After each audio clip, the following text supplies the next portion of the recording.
தம்பி ராவட் பயாஸ், அண்ணன் ஜெயக்குமார் அவர்கள், அன்பு தம்பிகள் சாந்தன், முருகன், 4 பேரையும் சிறப்பு முகாம் என்கிற சித்திரவதை முகாமிலிருந்து விடுதலை செய்ய வேண்டும் என்கிற கோரிக்கை வலியுறுத்தி நாம் இந்த ஆர்ப்பாட்டத்தை செய்து கொண்டிருக்கிறோம். வழக்கறிஞர் தம்பி பிரபு அவர்கள் சொன்னது போல இந்த 4 பேர் விடுதலை மட்டுமல்ல, சிறப்பு முகாம் என்கிற முகாமே தேவையில்லை என்பதுதான் நம்மளுடைய கோரிக்கை, உறுதியான இறுதியான நிலைப்பாடு.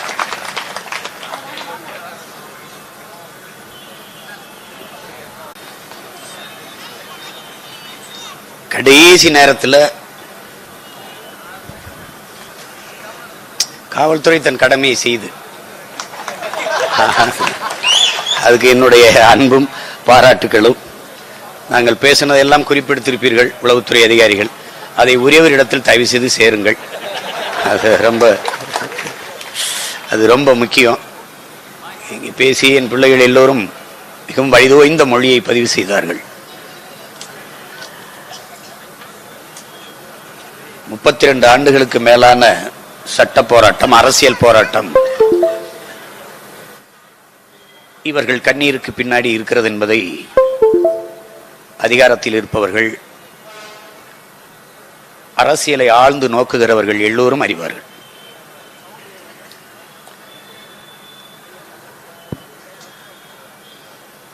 நாங்கள் கேட்டது இந்த விடுதலையே அல்ல. ஒரு சிறையிலிருந்து இன்னொரு கொடுஞ்சிறைக்கு மாற்றி அடைப்பதை, அந்த விடுதலை நாங்கள் கேட்டு போறல்ல. சட்டம் விடுதலை நாட்டின் உயர்ந்த நீதி. விடுதலை செய்துவிட்ட பிறகு மறுபடியும் ஒரு கொடுஞ்சிறையில் அடைச்சு வதைப்பது என்பது மிக கொடுமையினும் கொடுமை.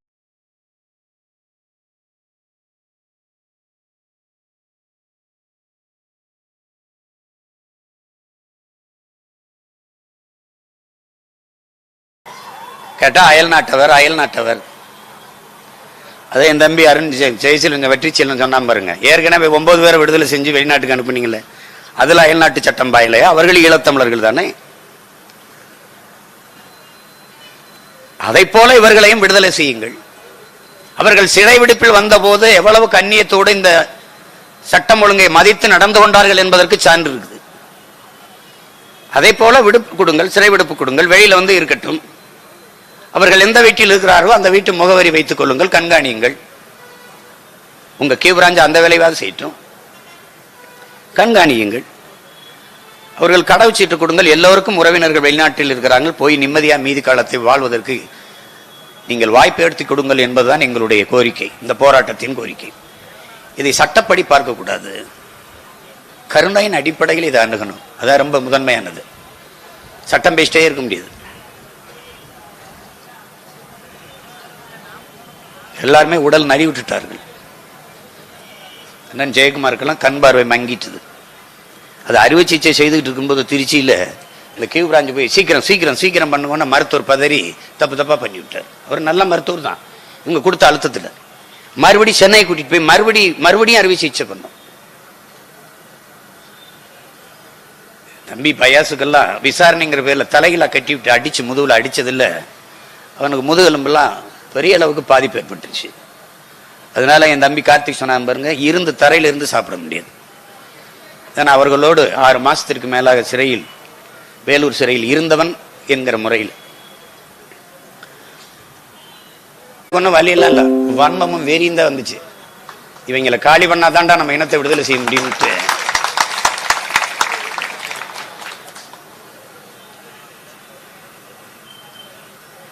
எல்லாருமே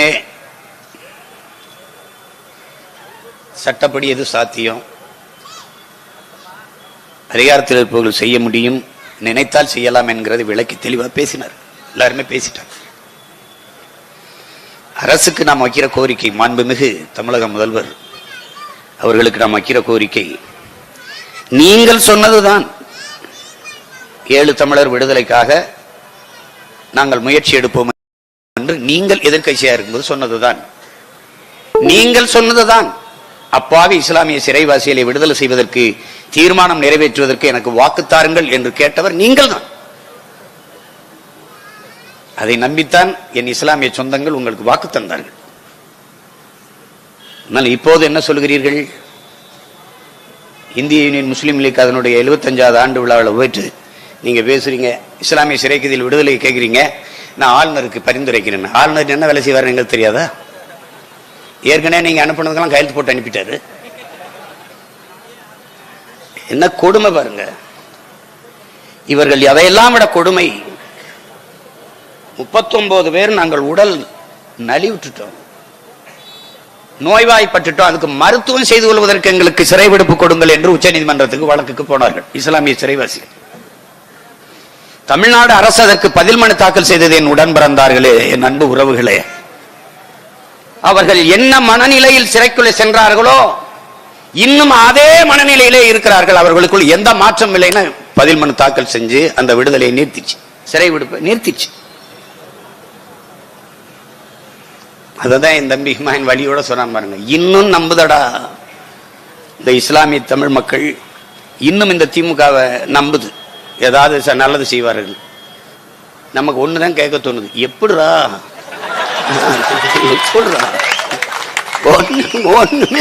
ஒண்ணுமே புரிய மாட்டேங்குது. அந்த பக்கம் அது ஒரு வலி தோய்ந்த வரலாறு, இது ஒரு வலியும் வேதனையும் கனத்த காயம் கொண்ட ஒரு வரலாறு. சிறைக்குள்ள மனு போட்டு பார்க்க எனக்கு அனுமதி இல்லை.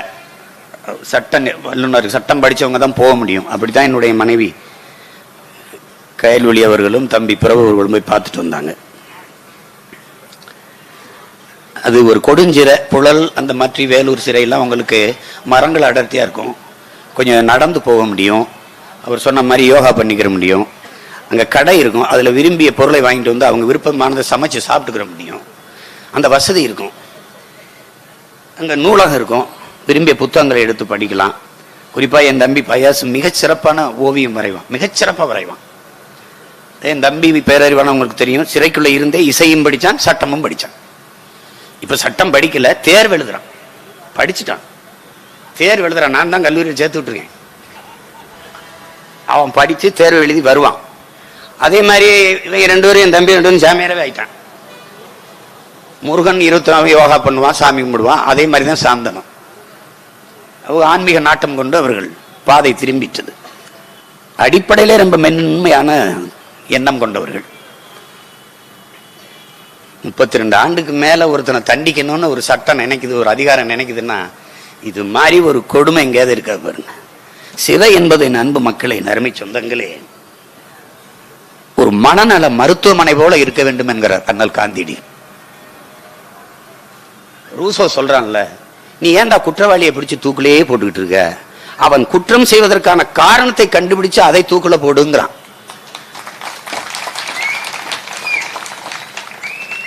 இங்க பேசினாங்க தம்பி துருவன்லாம் பேசினார். உலகில் பல்வேறு நாடுகளில் மரண தண்டனை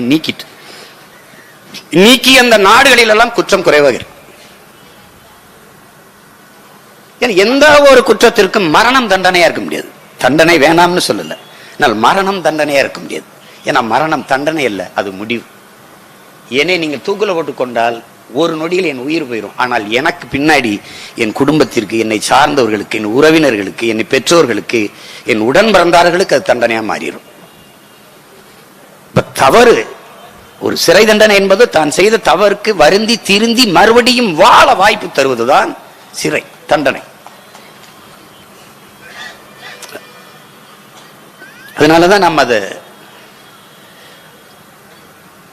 எந்த ஒரு குற்றவாளியும், நம்ம எல்லா சிறையிலையும் நான் இருந்திருக்கல, எந்த ஒரு குற்றவாளியும் குற்றம் செய்துட்டு போன 2 மாசம் 3 மாசத்துல வருந்தி திருந்திடுவான். தெரியாம பண்ணிட்டேன்னு தெரியாம செஞ்சிட்டேன்னு. அதனாலதான் 10 ஆண்டுக்கு மேல தண்டனை பெற்ற எல்லாரையும் விடுதலை செய்யுங்க. இப்ப கேரளால 7 ஆண்டுக்கு மேல தண்டனை பெற்ற எல்லாரையும் விடுதலை செஞ்சிருது. அது என்னன்னா, வேலூர்ல கேரளத்துக்காரர் ஒருத்தர் இருந்தார். அவர் எனக்கு வச்சு கோரிக்கை வச்சு வேண்டுனது, நீ வெளியில போய் தயவு செய்து எனக்காக பேசி என்னை கேரள சிறைக்கு மாத்திர சொல்லு. ஏன்னா நான் 10 ஆண்டுகளா இருக்கேன், என் ஊர்ல 7 ஆண்டுகளை விடுதலை செஞ்சிருவாங்க, தயவு செய்து என்னை கேரள சிறைக்கு மாத்திர சொல்லு அப்படின்னு.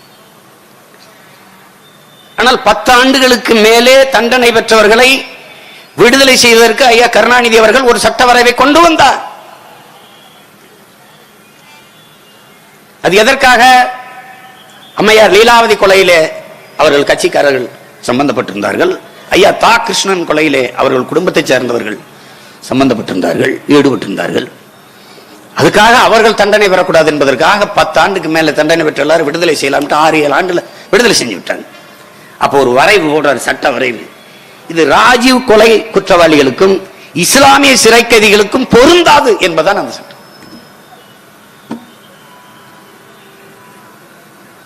தமிழ் மீதும் தமிழ் இனத்தின் மீதும் தமிழீழ மக்களின் மீதும் எவ்வளவு பற்று, எவ்வளவு பாசம் இவர்களுக்கு. சிறப்பு முகாம், ஸ்பெஷல் கேம்ப் என்ற ஒன்று ஆரம்பிச்ச பெருந்தகை அவர்தான். கியூ பிரான்ச் ஒன்று உருவாக்கப்பட்டதே பாதிக்கப்பட்ட நாடற்ற அகதியாக வந்த இந்த ஈழத்தமிழ் மக்களை கண்காணிக்கத்தான். அது வேலை என்ன சொல்லுங்களேன்? கியூ பிரான்சின் வேலை என்ன?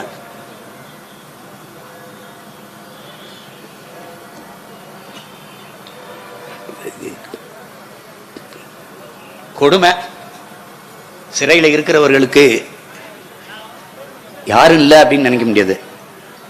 அவங்களுக்கு உடன் பிறந்தவன் நான் இருக்கேன், எங்கூட உடன் பிறந்தவர்கள் இங்க பெருங்கூட்டம் இருக்கிறாங்க, உலகமெல்லாம் எங்களுக்கு உறவுகள் இருக்கு. நீங்க ஆர்ப்பாட்டம் இருக்கா இல்லையான்னு என்னை குழப்பிட்டீங்க. என் பிள்ளைல பாதி பேரு ஆர்ப்பாட்டம் இல்ல வருகடா, அண்ணனுக்கு அனுமதி தரல வருகடான்னு வராமட்டான். இல்லைன்னா இந்த திருச்சியை தாங்கி இருக்காது.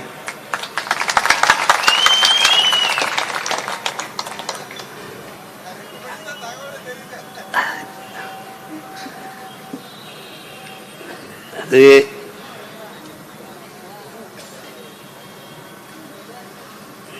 தம்பிகள் கடைசியா இந்த அண்ணனை நம்பாமல் வேற யாரும் நம்புவார்கள்?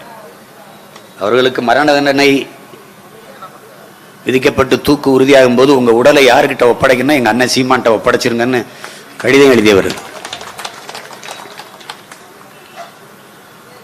இது நம்ம அரசை எதிர்த்து போராடுறோம்லாம் அரசு கருத வேண்டாம், அரசாங்கத்தை எதிர்த்து போராடுறோம்லாம் கருத வேண்டாம். அன்பாதான் கோரிக்கை வைக்கிறோம். உங்களால முடியும். நீங்க இஸ்லாமிய சிறை கைதிகள் விடுதலையில பாரதிய ஜனதாவுக்கு பயப்படுறீங்க, இந்த 4 தமிழர் விடுதலையில காங்கிரசுக்கு பயப்படுறீங்க, மொத்தத்துல பயப்படுறீங்க. நீங்க துணிஞ்சு முடிவெடுங்க, நாங்க உங்களுக்கு துணையா இருக்கோம்.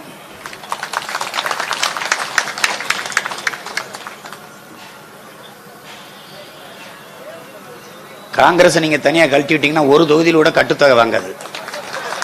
அதுக்கு போட்டு பயந்துகிட்டு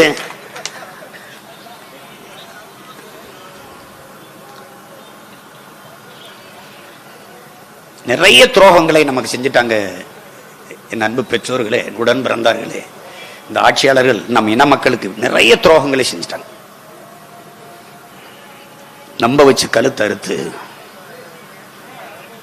நம்ம இனத்தையே கொன்று குவிச்சு நாடை சுடுகாடாக மாத்திட்டாங்க. இப்ப கடைசிக்கு விடுதலை விடுதலை என்கிற கத்திக்கிட்டே இருக்கும்.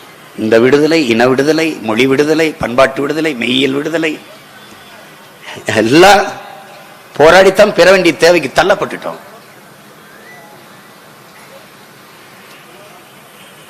அதனால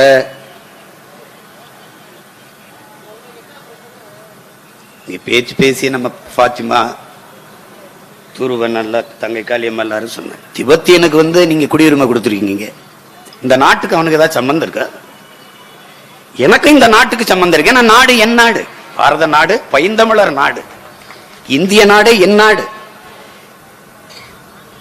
இந்த நிலப்பரப்பு முழுதும் பறந்து வாழ்ந்தவர்கள், பரவி வாழ்ந்தவர்கள் நாங்கள்.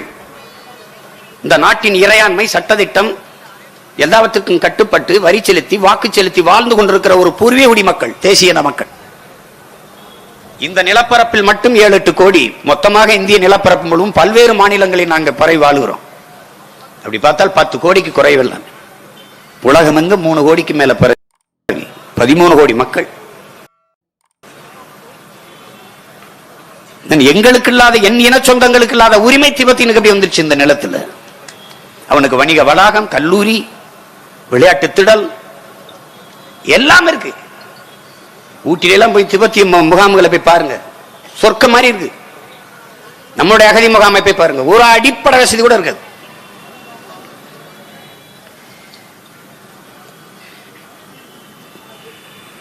தங்கச்சி காளியம்மாள், தம்பி ஹுமாயூன்லாம் சொன்னது மாதிரி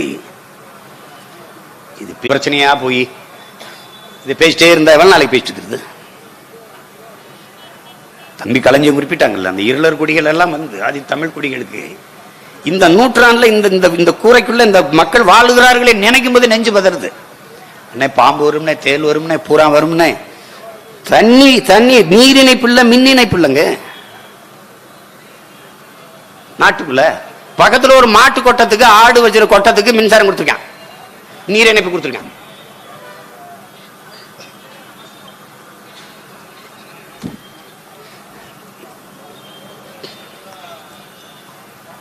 கண்ணீர் தோய்ந்த நம்ம மொழியை தவிர அவங்களுக்கு சொல்றதுக்கு என்ன இருக்குது சொல்லுங்க? எளிய மக்களை அதிகாரம் ஏறிட்டு பார்க்காது. நாம் வலிமையற்றவர்கள், அரசியல் அதிகாரமற்றவர்கள், குரலற்றவர்கள். காலையிலிருந்து என்ன பாடுபடுத்தினாங்க நம்மள இந்த காவல்துறை. நேத்தே கொடுத்துருக்கலாம், அழகா ஒரு 4 மணிக்கு ஆரம்பிச்சு 6 மணிக்கெல்லாம் முடிச்சு நாங்க போயிருப்போம். எங்க கட்சியில் ஒரு பிரச்சனை, ஜனநாயகம் ஜனநாயகம் ஜனநாயகம், என் பிள்ளைகளை நல்லா பேச விடு பேச விடு பேச விடுனா கடைசி அண்ணனுக்கு 10 நிமிஷம் கூட நேரம் இருக்க மாட்டேது, பூரா பேசுறான். அது குடும்ப தலைவன் வீட்டில் எல்லாரும் சாப்பிட்டு அப்புறம் சாப்பிட்றேன் கடைசியாக சாப்பாடு இருக்காதுல்ல அவனுக்கு, அந்த கதை தான் இது.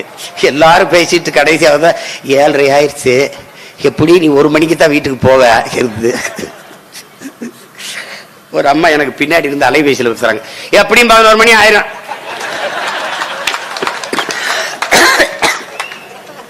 அது கோட்டைக்குமார் என்ன சொல்றாரு, எல்லாரும் நிறைய நேரம் எடுத்து பேசுறாங்கன்னு தெரிஞ்சுக்கிட்டு சொல்றாங்க.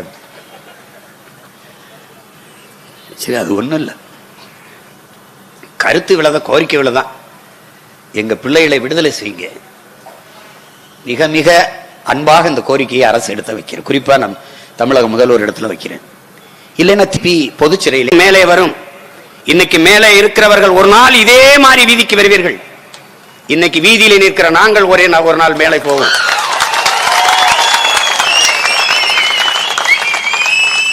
அன்னைக்கு உங்களை சார்ந்தவர்களுக்கு இதே சிறப்பு முகாமை திறந்து இந்த சிறப்பு முகாம் எப்படி இருந்தது ஒரு தடவை பாருங்கள் பாருங்கள் பாருங்கள் என்று. சிறையில் முன்பெல்லாம் கழிவறை கிடையாது, உடம்பு இருந்தார்களே, மின்விசிறியும் கிடையாது. வெள்ளக்காரன் முழுக்க புளிய மரமா நட்டு வச்சிருப்பான், ஏன்னா வெக்கை காத்து வரட்டுன்ட்டு. சுண்ணம்ப நல்லா அடிச்சு வச்சிருப்பான், ரத்தத்தை உறிஞ்சிட்டு. எல்லாம் திமுறோட வருவான்ல, அவன்லாம் ஒரு 6 மாசம் 2 மாசம் 3 மாசம் இருந்தோன்னே நல்லா இருக்கலானே, வணக்கம் நான் தானே பாண்டியன் அப்படி வந்துருவான், தெம்பு போயிடும். ஆனா என்னைக்கு இங்க கழிவறை வந்துச்சு, மின்விசிறி வந்துச்சு, நம்ம தலைவர் அப்பதான் அங்க கழிவறை வந்துச்சு, அங்க மின்விசிறி வந்துச்சு, இல்லைன்னா ஒரு ஓடுதான் சட்டி தான். கால கொடுமை கால கொடுமை.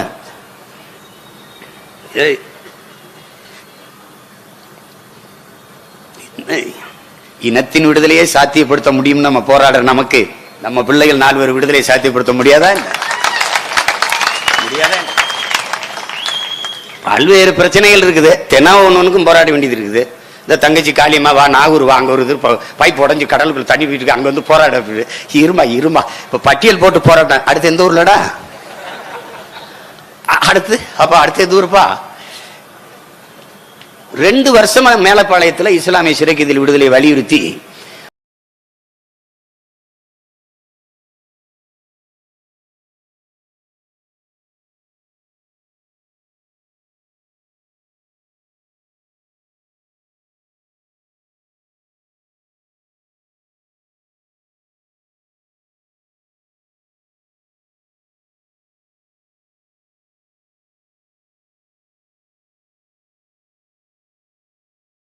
மொழி எவ்வளவு வலிதோய்ந்தது என்பதை காட்டுறதுக்கு எடுத்துக்கிட்டுங்க. அதை திரையிட்டு காட்டிட்டு தான் பேசுறதுன்னு இருக்கேன். அதுக்காக தான் கொஞ்சம் பொறுமையா இருக்கேன். கடலுக்குள்ள யாராவது குழாய பதிப்பானாங்க? கடலுக்குள்ள நம்ம பையன் மக்கள் ஒண்ணும் தெரியாம படுத்துருந்துருக்கான். திடீர்னு உடச்சிக்கிட்டு பீச்சு இருக்கும்போது ஐயோ உடஞ்சிச்சு ஓடியா ஓடியாங்கிறான். அது கடல் முழுக்க கருப்பா மாறிடுச்சு. நன்சு அவ்வளவு. என்ன பண்றது? அறிவு இருக்கிற செய்யலாம். கடலை வைங்கடான்னா அதெல்லாம் வைக்க முடியாது. நான் குழா வைப்பேன், பேனா வைப்பேன், பென்சில் வைப்பேன், ரப்பர் வைப்பேன், அப்புறம் கடைசியா ஒரு ஜாமெண்ட்ரி பாக்ஸ் வைப்பேன். அதுல ஒருத்தர் சொல்றாங்க, அந்த கருத்து கேட்கிற கூட்டத்தில் ஒருத்தர் பேசுறாருங்க, பேனா இல்லை என்றால் உங்கள் பிள்ளைகள் எப்படி எழுதி படிக்கும்? இருக்குப்பல இந்த 134 அடி பேனா வச்சுதான் எழுதி படிக்க போதாடா? என்னடா ஐயா, எம்பிட்ட அறிவு காது வலிய வலியுது அவங்களுக்கு. அறிவு இப்படி கொட்டுது, தொடக்க முடியாம திணறாங்க. ஒவ்வொருத்தனும் எப்படித்தான் வளர்ந்து வராங்கன்னு தெரியல, எங்கிருந்து கிளம்புவாங்கன்னு தெரியல. நம்பிட்டு அறிவு இந்த இனத்துக்கு மட்டும் அவ்வளவு அறிவை கொடுத்துருக்கான்.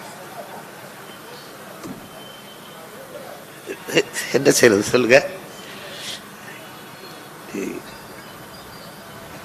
என்னுடைய பிள்ளைகள் வலியுறுத்தி பேசுனது, இவ்வளவு நேரம் நாங்கள் கூடி நிற்பது, இந்த ஆர்ப்பாட்டத்தை நாங்கள் செய்வதன் நோக்கம் என் உடன் பிறந்தார்கள் 4 பேர் விடுதலை தான்.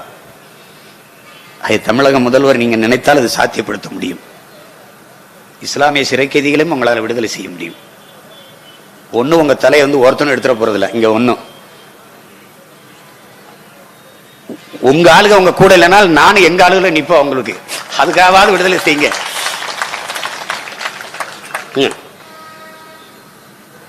நல்ல 32 ஆண்டுகளுக்கு மேல ஆயிடுச்சு. எங்க அப்பா எல்லாம் அஸ்லாம் பாஷான்னு 82 வயசு ஆயிடுச்சு.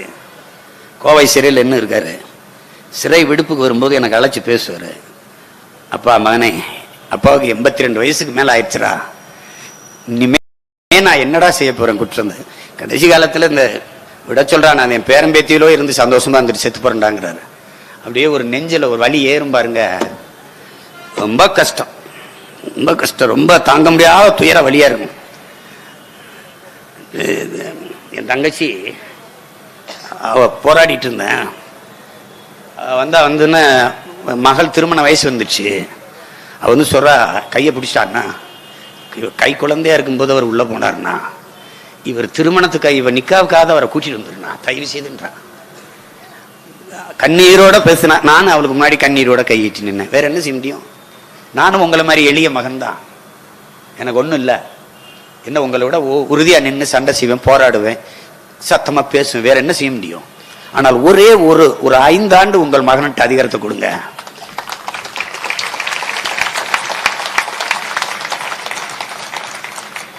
ஒவ்வொரு நாளும் நல்ல நல்ல அறிவிப்பு தான். 1000 ரூபாய் கணக்கில் இல்ல, 1000 ரூபாய் குடும்ப தலைவிகளுக்கு, 5000 கோடி டாஸ்மார்க் வியாபார பெருக்கம். டாஸ்மார்க் வியாபார பெருக்கம் எதை நம்பி? இந்த 1000 ரூபாயை நம்பித்தான், இதை நம்பித்தான். பிரதமர் ஆயிரவா? அதுதான் ஐயா ஸ்டாலின் ஆக போறாரு. நான் எனக்கு 7 ரூபா கொடுத்துருங்க போதும், நான் உலகத்தை இதை வச்சு ஆண்டுக்கிறேன். என்ன அதனால நாங்கள் என்ன கேட்கிறோம்னா, இந்திய ஒன்றிய அரசுகிட்டையும் சரி, தமிழ்நாடு அரசு, நீங்க எல்லாருமே 13வது சட்ட திருத்தத்துக்கு போயிட்டீங்க. நீங்க இப்ப எல்லாரும் 13வது சட்டம் என்னன்னு சொல்லுங்க, அப்புறம் திருத்தத்தை பத்தி பேசுங்கன்னா பதில் சொல்ல மாட்டேங்கிறீங்க. எங்களுக்கு ஒன்றுமே செய்ய வேண்டாம். ஒரு தேசிய இனத்தின் மீது சுமத்தப்பட்ட அவமானமாக நான் கருதுகிறேன் எங்கள் மீது நீங்கள் விதித்திருக்கிற தடையை நீக்கு, பேன லிப் பண்ணு, மீதியை நான் பாத்துக்கிறேன். தடைய நீக்கு. எனக்கு என் உரிமையை எப்படி போராடி பெறணும், எப்படி பெறணும்னு எனக்கு தெரியும். என் மக்களுக்கு உண்மையிலேயே ஈழத்தமிழ் மக்கள் மேல அக்கறை இருந்தா குடியுரிமை கொடுங்க, இரட்டை குடியுரிமை கொடுங்க. விரும்பும் வரை இந்த நாட்டில் இருக்கலாம், விரும்பினால் தாயகம் செல்லலாம். அங்கு மறுபடியும் வாழ முடியாத சூழல் வந்தால் திருப்பி இதே நாட்டிற்கு வரலாம் என்று இரட்டை குடியுரிமை கொடுங்க. பெற முடியாதா?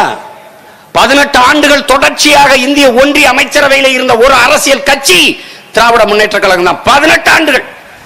விபி சிங்கா, ஐ.கே. குஜராலா, வாஜ்பாயா, மன்மோகன் சிங்கா, யார் இருந்தாலும் இருக்கும். அப்போலாம் அந்த குடியுரிமை பெற முடியாதா? அப்போலாம் அந்த விடுதலை சாத்தியப்படுத்திருக்க முடியாதா?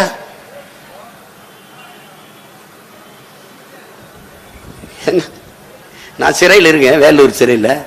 அக்கா பெண் சிறையில் இருக்காங்க, நளினி அக்கா. ஆய்வுக்கு வந்து மாவட்ட ஆட்சியர் ஆய்வு செஞ்சுட்டு போறாரு, விடுதலை எப்படி இது பண்றதுன்னு. நளினி விடுதலைக்கு அப்ப வந்து சட்டசபையில் ஒரு சட்டம் ரம்மையார் ஜெயலலிதாவோட குறிப்பிட்டு பேசியிருக்காங்க. என்ன சொன்னாங்க பாருங்க, நளினி அவர்களை விடுதலை செய்தால் அவர் முக்கியஸ்தர்கள், அதாவது விஇபிகள் வாழ்கிற இடத்தில் வந்து குடியிருப்பார், அவர்களுடைய உயிருக்கு இவரால் அச்சுறுத்தல் ஏற்படும் சொல்லி முடிச்சிட்டாங்க. எவ்வளவு அக்கறை, எவ்வளவு அக்கறை! இது கொஞ்ச நஞ்ச வேலை கொடுக்கல நம்ம. அது நானும் வேலூர் சிறைக்கு போகலன்னு வச்சுக்கிறேங்க. வாழ்க்கையில ஐயா கருணாநிதிக்கு நான் நன்றி கடன் பட்டிருக்கேன்னா அந்த ஒரு இடத்துல நான் நன்றி கடன் பட்டிருக்கேன். நம்ம பிள்ளைகள் அந்த சிறைக்குள்ள இருக்கிறாங்கிறத வெளிச்சத்துக்கே வந்திருக்காங்க. இப்ப எப்படி சிறப்பு முகாம்களை எத்தனை பேர் இருக்காங்கன்னு நமக்கு தெரியல. எந்த வசதியும் இருக்காது, எந்த வசதியும் இருக்காது. அது கொடுஞ்சிறை, சிறைன்னு சொல்ல முடியாது, கொடுஞ்சிறை. அதுல இருந்து விடுதலை கொடுங்க எங்க பிள்ளைகளுக்குன்றதை நம்ம கேட்கிறோம். இல்ல நீங்க பொதுச்சிறையில அடைங்க, புழல் வேலூர்ல அடைச்சிருங்க. மறுபடியும் கூட நாங்க சட்ட போராட்டம், அரசியல் போராட்டம் செஞ்சு மறுபடியும் கூட நாங்க நீதிமன்றத்தை அணுகி நாங்கள் அந்த விடுதலை சாத்தியப்படுத்த போராடிக்கிறோம். ஆனால் நீங்க தயவு செய்து இந்த சிறப்பு முகாமை மூடி அவர்களை பொதுச்சிறையில் அடங்க. ஒரு வதை முகாம்ல நீங்க சித்திரவதை செய்யாதீங்க. அதுதான் என் தம்பி சொன்னான் பாருங்க, அங்க ஈழத்துல போர் முடிஞ்ச பிறகு 3 லட்சம் பேரை ஒரு முள்வேலி முகாம்களை வச்ச சிங்களவன் சித்திரவதை செஞ்சதுக்கு இங்க சிறப்பு முகாம், அகதி முகாம்ல வச்சு எங்களை வதைக்கிறதுக்கும் என்ன வேறுபாடு கண்டுட்டீங்க? குடியுரிமை இல்லாதனால என் பிள்ளை நல்லா நீஞ்சுவான், குடியுரிமை இல்லாதனால நல்லா ஓடுவான். அது எதிலையுமே பங்கேற்க முடியலையே, மேற்கல்வி கற்க முடியல, வேலைக்கு போக முடியலையே. ஆனால் எனக்கு எந்த சம்பந்தம் இல்லாத கனடா நாட்டில் காவல்துறையில என் பிள்ளைகள் வேலை செய்யறாங்க, விண்ணூர்தி ஓட்டுறாங்க. என் தம்பி திருக்குமரன் அயர்லாந்துல போய் குடியுரிமை பெற்றுட்டான். அவனுடைய மகன் குரு அயர்லாந்து நாட்டுக்கு ஒரு ஈழ தமிழ் மகன் டென்னிஸ் ஆடுறாங்க, டென்னிஸ் விளையாடுறான். பெரியப்பா நான் என் நாட்டுக்காக விளையாட போறேன், என்னை வாழ்த்துங்கிறான். எல்லா நாடுமே எங்களுக்கு குடியுரிமை இருந்திருக்கு, எனக்கு அந்த நாட்டுக்கு சம்பந்தமே கிடையாது. ஐரோப்பிய நாடெல்லாம் கொடுத்திருக்கு, France, Germany, Norway, Sweden, Denmark எல்லாம் கொடுத்திருக்கு, ஆஸ்திரேலியா எல்லாம் கொடுத்திருக்கு. ஆனால் இந்த நாடு தரல. கேட்டா சட்டத்தை மீறி குடியேறியவர்கள். சட்டத்தை மீறி நான் குடியேறும்போது நீ என்ன புடிங்கிட்டா இருந்த? எனக்கு இந்த நிலையின் இன மக்களுக்கு வந்ததற்கு காரணமே இந்த நாடும் இந்த ஆட்சி அதிகாரங்களும் தான். நீ தலையிடலைன்னா நாடு பிறந்து எனக்கு 15-20 ஆண்டுகள் ஆயிருக்கும்.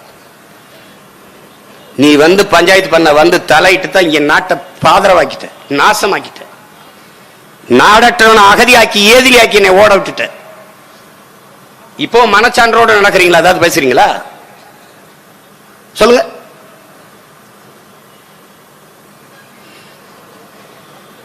இந்த நாட்டுக்கு சம்பந்தம் இல்லாத 1.25 கோடி சிங்களம் பக்கம் நிக்கிற இந்த நாட்டின் பூர்வீக குடிகள் தமிழின மக்கள் எங்களுக்காக நிக்க மாட்டியா? ஏன் நிக்கல? ஒருவேளை இந்த நிலமும் அதிகாரம் என்கிட்ட வந்தா நீ இந்த மாதிரி முடிவெடுத்து ஆட்டம் காட்ட முடியுமா? நீங்க சொல்லிருவீங்களா? அப்படி சொல்லிருவீங்களா? இதுக்காவது நம்ம இந்த ஒன்றிய அரசுக்குள்ள பாராளுமன்றத்துக்கு போகணும், 40 புலிகள் போகணும், கடுமையா உழைச்சு வென்று போயிடணும். எப்படியாவது இந்த கையில இங்கில எல்லா இடத்துலயும் தலைவரை பச்சை ஊத்திட்டு போய் உட்கார்ந்துடணும், அது தெரியற மாதிரி காட்டணும். இவர்தான் நீ இந்த பேன் பண்ணி வச்சுக்கடா டெரரிஸ்ட்ன்றீங்களா, மை லீடர் சாகடிக்கணும்.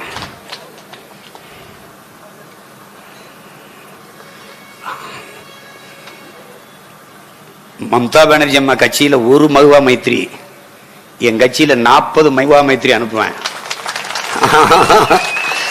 கொளுத்தி கொளுத்தி தள்ளி விட்டுருவாங்க. அது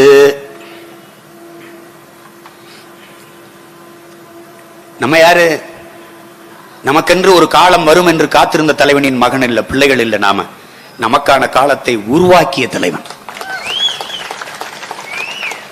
நீரின் ஓட்டத்தில் நீஞ்சியவன் அல்ல, நீரை எதிர்த்து நீஞ்சியவன். அதில் குளிராற்றில் இல்ல, நெருப்பாற்றில் நீஞ்சிய தலைவனின் பிள்ளைகள். இதெல்லாம் நமக்கு ஒரு தூசு, ஒண்ணும் கிடையாது. இந்த காவல்துறை இதெல்லாம் நம்மளுக்கு நெருக்கடி கொடுக்கறத ரசிக்க பழகுங்க. நம்மளை கண்டு நடுங்கும் போது நீங்க ரசிக்கணும். நல்லா இருக்கு, அருமை அருமை அருமை. பேசு பேசு, எதையா பேசிட்டு என்னை பத்தி பேசுப்பா, பேசு. அங்க கூட என் தம்பி கலைஞன்னு சொன்னார் பாருங்க, அங்கேயும் உங்க அண்ணனை பேசினா தான் ஜோறு. ஏதோ ஸ்ட்ரிங் ஆபரேஷன் தான். என்னத்தையோ ஒண்ணு, நம்ம பிள்ளைங்க தான் தெரியாம பேசிடுறது. அவங்க செல்வாக்கு காட்டிடுறாங்களா. இதனால சரி, அவங்களுக்கும் சேர்த்து நம்ம தானே வாழ வைக்க வேண்டியது இருக்கு, அவங்களுக்கு சேர்த்து நம்ம தானே போராட வேண்டியது இருக்கு. அதனால நம்ம பிள்ளைகள் தான். இதை என் தம்பி துறை துருவன் மாயன் எல்லாம் நம்ம பிள்ளைகள்லாம் பேசுன மாதிரி எல்லா அரசியல் தலைவர்களுக்கும் தெரியும் நம்ம பிள்ளைகள் சிறையில் சிரமப்படுறாங்கன்னு. ஆனால் அதை பேச ஒருத்தர் இல்லை நம்மை தவிர. இப்ப தெரியுதா நாம் தமிழர் கட்சியின் தேவையும் அவசியமும், இது ஒரு காலத்தின் கட்டாயம்ங்கிறது இப்ப தெரியுதா? நாதியற்று போயிரும், நம்ம இனம் நாதியற்று போயிரும்.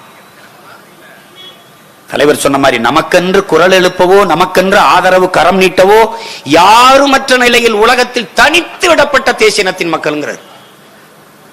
அதுவும் அடிமை தேசியனத்தின் மக்கள். ஒரு அழகாக ஒரு வார்த்தையை பதிவு பண்றார் தலைவர்.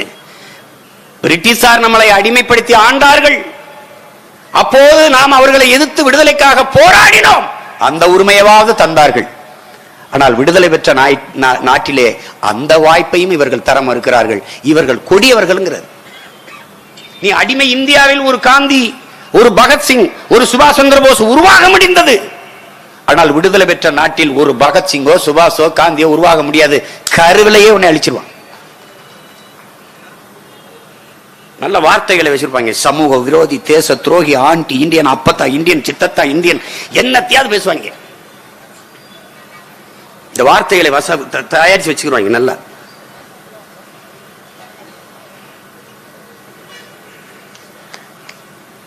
வட இந்தியனுக்காக வருத்தப்படுகிறவர்கள், ஐயோ பாவம் எங்கே போவான்.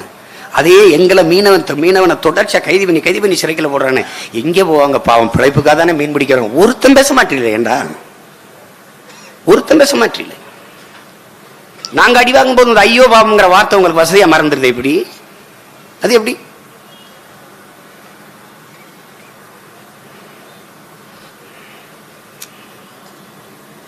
ஒரு நாள் நான் உங்களை பார்த்து சொல்லுவேன், ஐயோ பாவம், ஐயோ பாவம்.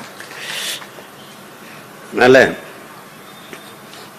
காலம் ரொம்ப கடந்து கொண்டு இருக்கு. ரொம்ப தூரத்தில் இருந்து பிள்ளைகள் வந்திருப்பீங்க, போகணும். செய்தி இதுதான். சிறப்பு முகாமை மூடுங்கள், எங்கள் பிள்ளையை விடுதலை செய்யுங்கள். அதுல உங்களுக்கு ஏதாவது இடையூறு இருக்குன்னா பொது சிறையிலேயே அடைச்சிருங்க, தயவு செய்து அடைச்சிருங்க. என் தம்பி பிரபு சொல்ற மாதிரி மனு போட்டு பார்க்குற வாய்ப்பாவது எங்களுக்கு இருக்கும்.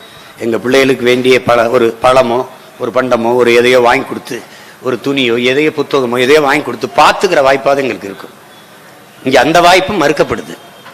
அதனால தயவு செய்து மாண்புமிகு தமிழக முதல்வர் அவர்கள் இதை கருணையோடு அணுக வேண்டும் என்று வேண்டிக் கொள்கிறேன். உணர்வெழுச்சியான இந்த ஆர்ப்பாட்டத்தில் பங்கேற்ற என் உடன் பிறந்தார்கள், என் பேரன்பிற்கினிய என் தாய் தமிழ் உறவுகள் அனைவருக்கும் என் அன்பும் நன்றியும் வணக்கம். நாம் தமிழர்.